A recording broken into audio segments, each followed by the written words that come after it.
All right, Sam. I'm gonna ask you a serious question. Okay, I gotta get close to the mic. A serious question.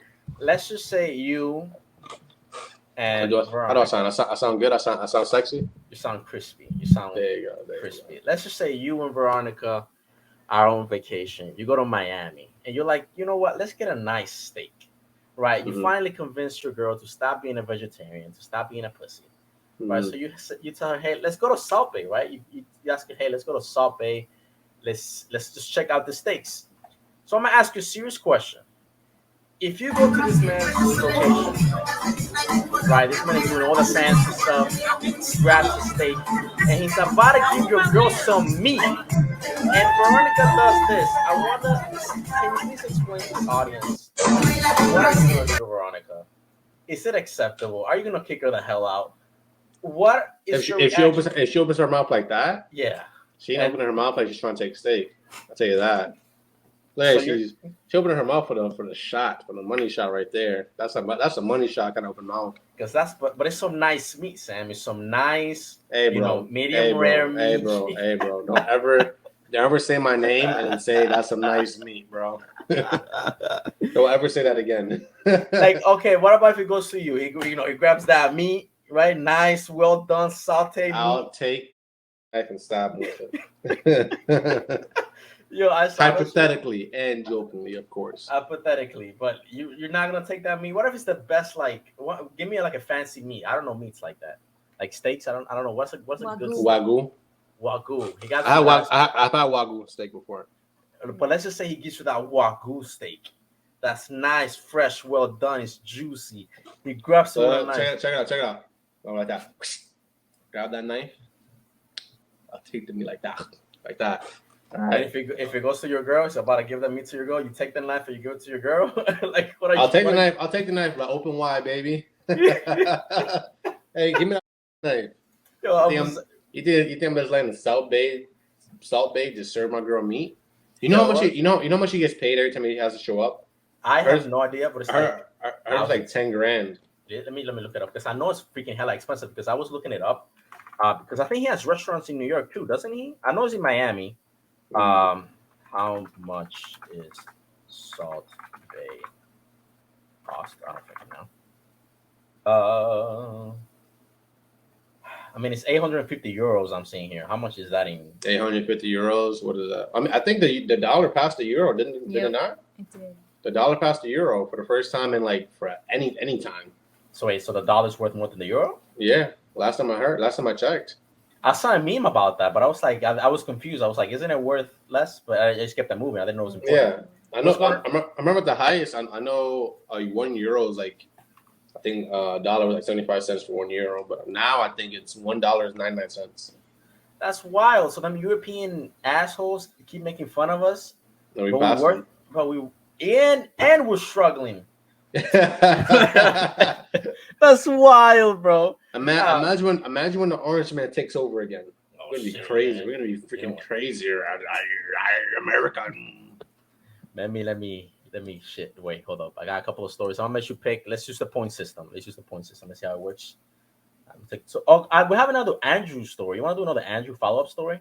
Well, that Salt Bay story was real quick. Yeah, I mean, it's just to kind of get the juices going. You know what I mean? Okay. You want to let's do an Andrew story? Sure, let's do it. Let's talk about Andrew Tate. Let's talk about the Top G. His name is the Top G, right? Top G. He challenged one of the brothers, the Paul brothers, to a fight. The Paul brothers Jake, was like, I believe. Yeah. He was like, man, I don't know who the hell that is. It's probably a bunch of BS, right? So I'm gonna give you a clip from Hassan first, and then I'm gonna give you a follow-up video. I already did a reaction to it, but there's something that Hassan does that is something that you mentioned in the last episode when we were talking about arguing with this type of people. Look, me and Sam, we don't really see eye to eye when it comes to Hassan, but when someone has a good point, someone has a good point. I don't like Hassan. By the way, I don't like Hassan at all. Yeah. I think he's a moron. More, but what? Also, I saw enough of the video you made by yourself to realize the points that Hassan made. There's flaws in his argument, but this one, let's go. Okay, good. I mean, add to it. Why you resort to anecdotes quite frequently, and say things like, "Oh, well, it's just common sense, right?" But it's not technically common sense. It's just your personal opinion. Completely, it's my personal opinion based on my personal biases of my life experience. Pause it. Yeah, I'm not sure if the audience caught that. So essentially, what Hassan is saying is that the blanketed statement that Andrew Tate made regarding women driving was false because he pulled up an article from the New York Times that suggested that women are actually safer drivers than men. But I mean, I'll let you continue before I add my little caveat to it. Sorry,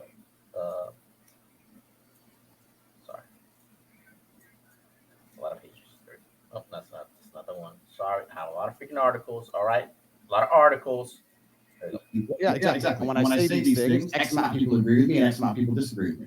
That's fine. That's the same with nearly any statement in the world. Okay, I can say the world is round, and there'll be a percentage of people who disagree with me. That's totally and utterly fine. I come on here and talk about my own personal experiences, and my experiences men are better drivers than women. I'm not saying there's no good female drivers. I'm not saying a female can't. No. You're misunderstanding what I'm saying. There is a truth, and then there is your own personal experiences backed by anecdotes, right? So pause. Or your own personal opinion backed by anecdotes from your own personal experiences or whatever. But we can keep on the side. It doesn't really matter. So Andrew messed up here in regards to he used the statement his own personal experiences. Yes. How he should have phrased his reply or rebuttal to Hassan is, whenever said, I'm pretty sure the statistic he brought up was safer. Who's the safest drivers? And I'm pretty sure what Andrew was referring to wasn't that who was a safer driver. He was referring to who's a better driver. Right? And it's two ways you can look at this argument. You can look at the extremes, right? You can look at the extremes where the best drivers, NASCAR drivers, are all men. The best NASCAR drivers are all men, right? And the worst drivers, we can also say at the bottom end of the spectrum, are all men as well. Sure, the people that get into the most accidents, people versus the people that get in the least arguments. Women would just be in the median, right? So you can just be like, well, statistically speaking, sure, there's some horrible men drivers, but the best drivers are all men. That's a good argument. That's one way he can go with the argument. Another way he can go with the argument is, well, I didn't say safe. I said who are just worse drivers, and then it'll be up to Hassan to decide his rubric for who's a better or worse driver, and it'll be up to Andrew Tate to then decide whether he agree with Hassan or make his own rubric on if women are better or worse drivers. And I also believe that Andrew just says, well, we can ask a woman right now, who does she believe are better or worse drivers? And if the woman were to say, oh yeah, girls are worse drivers, it will give credence to his argument. I mean, because what I gather for that was that, usually what Red Pill people do is like they'll ask a woman like, hey, who's leaving relationships, right? And the Red Pill guy will be like, well, look at all the statistics that basically show that women are the one leaving relationships and they're leaving marriages and they're the ones divorcing, et cetera, right? And a lot of times when you have seen it, they kind of clown females for basically saying, well, in my opinion, in my experience, right? Because they will say, well, there's the truth and then there's your truth.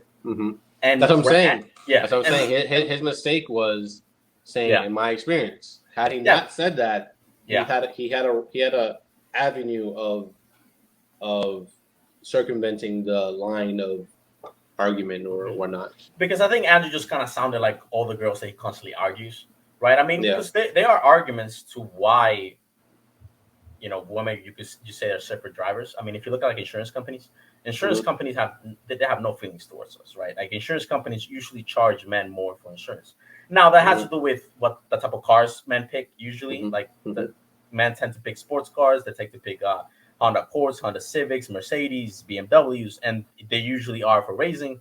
While women tend to pick, I don't know what type of, they usually pick like vans or like bigger cars. They don't pick cars because of how fast they are. If that makes any sense to you. Well, here's another thing that you can also add to the argument, right? Is if a man and a woman both driving 80 miles an hour, who is more likely to get a speeding ticket? I'd probably say the man. But the thing is, that's a blanket statement that everyone would, not everyone, a lot of people don't understand. Babe, I'll ask my girl.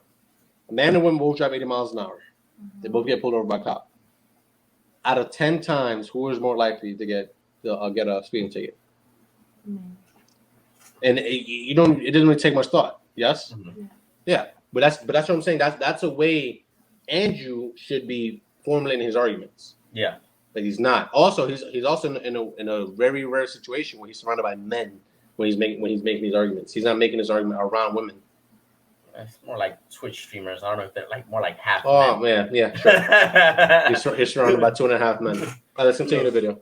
Yeah, I mean that basically the video is basically the same. It's just basically Andrew saying from his experience and Hassan basically saying bringing what is it, proof, bringing articles, bringing evidence, data, and it just kind of shows how quickly the positions flip. Because kind of like red pill talking points, they kind of start like that. They start with data and they end up with a lot of like opinions, right? So like I'm gonna follow with this follow-up video, and I'm gonna let you watch. Please do some Apex. We're talking dark trash. Please dark trash. Hey, what the video, motherfuckers? You guys this goddamn game. Y'all get a lot of David Buss, listen up. Do you know what girls are more scared of than losing a man they like? They're more scared of having the man they like, but he doesn't like her. So what will happen if I put a girl in those kind of scenarios and she doesn't act right or doesn't make the right choice? What I will do, instead of actually getting rid of her, I'll keep her, but I'll different. So instead of, there's no kissing anymore. You understand? You understand? She's going to feel it different. Look, and I'll say this about him, bro. He's entertaining. He's entertaining. And I'll add one thing. I'll add two things. One, I understand what he's talking about. All right. So what I was going to say is that I understand where he's coming from, right? Girls usually notice if you're not kissing them and they kind of bring it up to you and they make a bigger deal than it is. Mm-hmm. And second thing, just pay attention to what he's mentioning. It's basically like sexual manipulation. Isn't that the thing that we talk about when girls do, when the whole abortion thing happened? They were like, oh, we're gonna remove sex. Guys can't have sex with us. Mm-hmm. Right? It seems to me that a lot of the times feminists and them, they kind of have the same talking points, but for the opposite side. But I don't think they realized what they're doing. So let me continue. Yeah. Well, before we continue, because I want to make a blanket statement about the red pill community just in general. Mm-hmm. The red pill community exists in my head to tell men that it's not their fault why they're not getting ass in the first place. Okay. The red pill community is dating advice for men, essentially. That's really what it is, and it's feeding into a fantasy. It's almost like girls on Instagram with fat asses. Mm-hmm. That's what it is. It's the equivalent. It's starting to become the equivalency for men. Whereas like I need to go somewhere to have my ego jogged to feel the confidence I need to go do what I need to do to get as much ass as possible, right? And whenever this is not happening, somebody's give me the ass that I want. Let me just see another man just talk to you, tell you how I actually really feel. Yeah. Right. Yeah. Also, a lot of these men come from status, and their status is what's attractive to other men, mm-hmm. and they're not giving attitude because every man wants to be that way. They don't want to give a fuck. They want to say whatever they want to say and get as much ass as possible. It's the dream shit for men. So yeah, and I think red pill is starting to slowly become the Instagram for men. Yeah. Let me continue. There we go. First, she's gonna be like, you don't love me anymore, do you? Where's this going? You threaten intimacy. Yeah. You threaten intimacy. And she's gonna it's no longer intimate on any level. She got fucked. And then afterwards, she'll be like trying to give me a hug. I'll be like, oh, wait, I've got to go out. And I'm going to change on such a small level. That will hurt her more than even losing you. The reason guys can't do that is that they fuck a bitch again, they fall back in love with the pussy. I won't do that. But there's been scenarios where a girl hasn't acted quite... That is true. Right, over something small, not a big transgression like cheating. Then I continue to see her, but my demeanor towards her changed. And my demeanor towards her didn't change much in day-to-day life, right? But it changed when we had sex. And she smelt it and she could feel it. And it hurt her bad. And she got her ass in line fast. He used to kiss me. He used to hug me afterwards. These small things. You go from all that nice shit to just... But not in a good way like she's nothing. In a bad way like she's nothing. The real G's know what I'm saying here. There's a difference. Yeah. There's a difference. And you'll speak to this about... It's because in that moment you have her in her most vulnerable place. That's right. That's right. That's women are most pro. See, and like I'm gonna call them out again. It's just like, look, like to me, it just sounds like a woman talks. Like if a woman was saying the exact same thing that they were saying right now, they will always be like, "Oh, the abuse. This is how women treat men. Like withholding sex, right? Isn't this the same thing that they complain about left and right? And they're basically saying, yeah, well, you need to do this. You need to use sex to manipulate her, right? No. What it sounds like he's saying is that he's changing sex. No, he's not. There's a difference, right? There's a difference between withholding something and changing something, right? Like I don't see that's any different from an attitude. If someone's treating you the way you don't want to get treated, and you give them an attitude, and your attitude changes around them, it's virtually the same thing. Now it's just, well, now I'm not going to give you intimacy the exact same way you want intimacy anymore. Is it like the same thing the girls do? I don't think it is. I mean, that's what I'm seeing from the left, from a lot of females, a lot of liberal females, a lot of feminists. Explain. Well, I mean, you have seen it. We've done stories about women being like, if men don't do this for us, we're going to withhold sex. We're not going to do... Well, bro, relax. But wait for it. Women are still women. Women are still women. And men are still men. Yes, nothing has changed. Well, listen, if a girl is treating you that badly, if you're a top G, like you say, shouldn't you have like another one? I mean, why are you doing all this? Listen, bro. Mental gymnastics. If a woman is treating you horribly long enough, shouldn't you leave? Shouldn't you have options? I mean, this is we're talking about high value men. We have options. We have sure. But what if they hurt you in a way that you want to get revenge? So you're gonna use the same tactics. That's never happened to you. You've never been upset enough that you thought of, okay, I need to find a way to get back at this person. It's not like they just. That's not over. They fucked you over in a way where it's like, oh, that was some sneaky. Yes, but what I'm saying is that this is the same tactics that if a woman would use them, every single member of this, how many are they in here? We got 1, 2, 3, 4, 5, 6, 7. All of them will complain. Myron is the one that goes wild. He gets into his beta energy, female energy when something doesn't go his way and starts screaming, right? Yeah. So when am I so emotional? And you didn't see when they will have like an argument with the Abba and Preach, and he was being the most emotional guy, acting out. He's getting it right.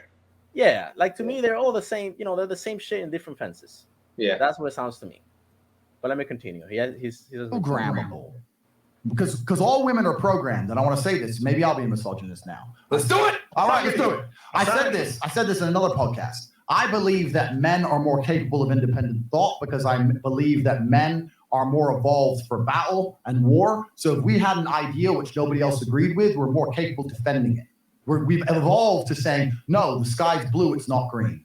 Okay, pull a sword out. We'll defend our idea. Women don't have the capability to defend themselves or their ideas. So they're going to go along with an idea they heard from somebody else in general, right? So all women are programmed. Women are programmed. They're either programmed by society as a whole, or if they're with a good man. Here's the flip side of the argument, and here's where, if you were to talk to someone like this, you would say, "Well, they're used to defending their idea." No, you're used to defending countries. You're used to defending your land. That's not the same thing as defending an idea. What happened is another man told most men what to do, and those men listened. Mm-hmm. Did they make up their own idea to defend their land, or was someone else, a real top G, told them, "I'm your king. You're gonna pick up that sword. And you're gonna kill those people that you have no problem with." And how many men did it? Mm-hmm. So were they thinking for themselves, or they're not thinking for themselves? Now that's the way that you can't really counter him with articles. The better way to counter him is to use his own kind of way of speaking and thinking as the mechanism to destroy himself. Because like if you think about it just enough, that we had our swords, we had to defend our ideas. That's not really that true. How much of that is actually true? He says it with such like I guess conviction and like I guess like seriousness and self-belief that I think most men when they hear like, oh yeah, that makes perfect sense.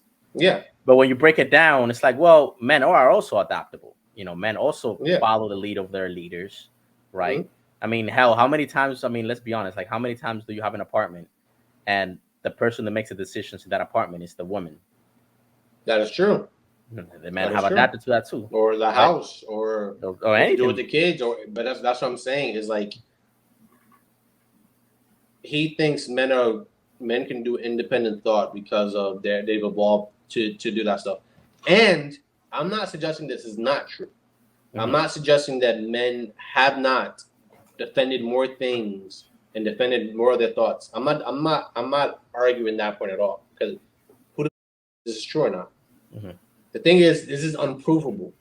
Mm-hmm. All you have to do to destroy the argument is just give another side of it, and both sides are equally unprovable. But you gave an unprovable after the fact, so which makes your unprovable stronger. It's like if someone said something really smart, and then you said something that's just as smart, but the fact you said it second makes it more impactful. Yeah, because like no one saw it coming. But it sounds good too. And that's where all the men follow him. Like, oh yeah, we're less adaptable. We fight for our ideas. Like I don't know. It's kind of corny. Lame. Let me continue. They're programmed by the good man. That's basically where the programming comes from as a whole. So all women are programmed on some level. And I think with especially during sex, that's when women are most programmable, because they're most vulnerable. Like, if you get a bitch and she's just about to come and you start saying in her face, I'm going to cheat on you, you fucking son. She comes while you say you're going to cheat. She's going to end up getting horny next time you cheat. I know it sounds crazy. I know everyone's going to look at me and go, Tate's talking shit. No, but I'm telling you, it's fucking true. Tate's talking facts. It's true. He's talking straight facts. It's true. And especially sex as a man is a weapon you need to use. You have to deny it. You have to give it. You got to give it good. Yep. Sounds familiar. Sex is a weapon. I hear that a lot from women. Mm-hmm. Give it back. You got to use it right. And when I say there's ways you can fuck her like she doesn't mean anything in a way that she enjoys, and ways you can fuck her like she doesn't mean anything in a way she doesn't enjoy, the G's of the game know exactly what I'm talking about. Dick, bro. And you can do that gradually over time. If she ain't acting right, you can change the way you fuck a bitch to make her start to get insecure about he doesn't actually care, he doesn't actually like me, and that will shock them. You have moves you can make, but you gotta be perspicacious. You gotta pick up on her attention, and you gotta act accordingly. And that's some dark triad shit. But I'll tell you, before I fuck a bitch, literally I'm laying there going, getting a full status report of her last few weeks. I'm loading up the Excel in my head. Was the house clean? Was this done? All right, okay, I'll give her this version. All right. All right, that basically ends this video, basically. But it just sounds, ladies and gentlemen, it just sounds like a lot of the talking points that girls make. They either make fun of them, but they don't realize that they do the same, right? Like they give opinions strictly based from their experience, right? And they try to ignore all the statistics, right? They try to use sex as a weapon. It just sounds really familiar, and it's weird to me. It's wild to me that they just don't notice how the way they sound. Well, so here's the dynamic. I think I'll end it on this point. Here's the dynamic on why I believe Andrew's point of view on how he makes his arguments will defeat most women, or will be also envious of most men, and why women would hate him. It will come down to value structure. A woman that can have any man does not seem as valuable as a man that can have any woman.